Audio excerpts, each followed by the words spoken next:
कोण म्हणते मराठीमध्ये हॉरर मिस्ट्री पिक्चर बनत नाहीये? काही चित्रपट याला अपवादही आहे। मराठीमध्ये हॉरर टाइप खूप सारे पिक्चर बघायला भेटतात। सावरखेडा एक गाव त्यामधलाच एक चित्रपट आहे, ज्या चित्रपटाबद्दल आपण पुढच्या व्हिडिओमध्ये बोलणार आहोत। IMDb वर 7.6 आउट ऑफ 10 ह्या पिक्चरला रेटिंग झालेला आहे आणि हा चित्रपट बघण्यासाठी खूपच मोठं काळीज लागते। ज्यांना भूताचे पिक्चर बघावेसे वाटत नाही त्यांनी हा पिक्चर नक्कीच बघू नये आणि ज्यांना भूताचे पिक्चर आवडतात त्यांनी नक्कीच हा चित्रपट बघायला पाहिजे। आणि हा चित्रपट 2017 मध्ये विशाल फुरिया या दिग्दर्शकाने दिग्दर्शित केलेला आहे। या चित्रपटामध्ये मुख्य भूमिकेमध्ये पूजा सावंत आपल्याला बघायला भेटते आणि त्यांचे सहकलाकार म्हणून आहेत विक्रम गायकवाड, ज्यांनी पूजा सावंतच्या नवऱ्याचं काम केलेलं आहे। एक जोडपा आहे, नवऱ्याने दुसऱ्याकडनं पैसे उसने घेतल्यामुळे त्यांना घर सोडावं लागतं आणि घर सोडून जाताना त्यांच्या जाण्याचं खूप वांदे असतात की नक्की जावं कुठं, म्हणून तो त्यांच्या ड्रायव्हरला सांगतो। ड्रायव्हर त्यांना त्यांच्या गावाला घेऊन जातो आणि गावाला गेल्याच्या नंतर त्यांना ठेवतो कुठं तर त्यांच्या ऊसाच्या शेतामध्ये, जे की आजूबाजूलाच कुठेही एकही घर नसतं आणि त्यांना तिथं ठेवल्या जातो। एकदम क्लासिक पद्धतीने हा पिक्चरची स्टोरी लिहिण्यात आलेली आहे।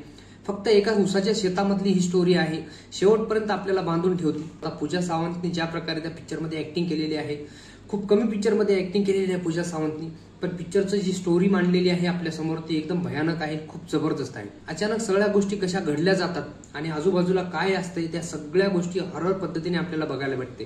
त्यात उषा नाईकनी खूप जबरदस्त काम केलेलं आहे, खूप चांगल्या प्रकारे त्यांचा जो अभिनय आहे तो चांगल्या प्रकारे आपल्याला बघायला भेटते। तरी या पिक्चरला नाव बोट ठेवण्यासारखी जागा दिसत नाहीये। तुम्हाला हा पिक्चर युट्यूबवर फ्री मध्ये अवेलेबल आहे, नक्की जाऊन तुम्ही बघू शकता। तुम्हाला जर आमचा व्हिडिओ आवडला असेल तर चॅनलला सबस्क्राईब करा।